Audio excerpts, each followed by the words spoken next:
Guys, there's no episodes 11 and 12, which kind of brings up the point. It's amazing how MJ has hypnotized the world to just forget about his time in DC. It's not like he was there for a cup of coffee.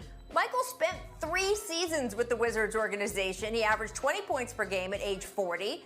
Paul, you were a Wizard. Why doesn't anyone ever include his Wizards years, the good and the bad, when talking about his career? Well, obviously, all his glory was with Chicago, but Jordan at 40 was a problem. I'm gonna tell you firsthand. I had a chance to play against him, watch the Wizards. Jordan, he was definitely an all-star. He could definitely still get buckets in, but you know, at the height of his career, he was a bull, and that's all he wants to be remembered as. And you know, this generation don't even remember he even played for the Wizards. You know, I remember because I played against him. I didn't play against Michael Jordan, Chicago Bull Jordan, so. You know, this generation don't even know he played for the Wizards, and he wants to leave that behind because, you know, it was just more of a like, you know, I still want to show the young guys what I could do at age 40.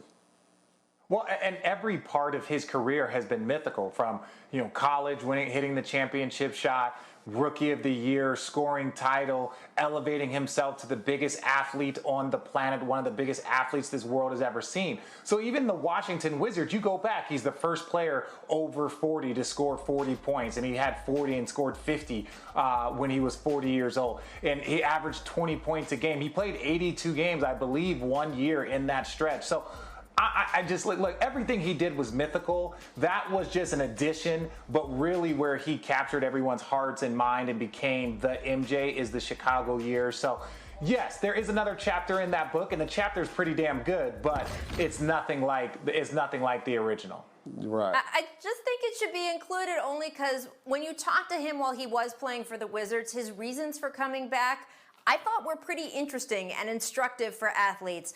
We all sort of watching, we want that last shot against Utah to be the shot, the ending, the walk-off home run, the perfect shot. And when you talk to Michael Jordan later, it turns out that his perfect ending was to be able to keep playing while he could, that he loved basketball so much, he missed it so much when he was away, he found nothing else that felt as competitive or alive to him.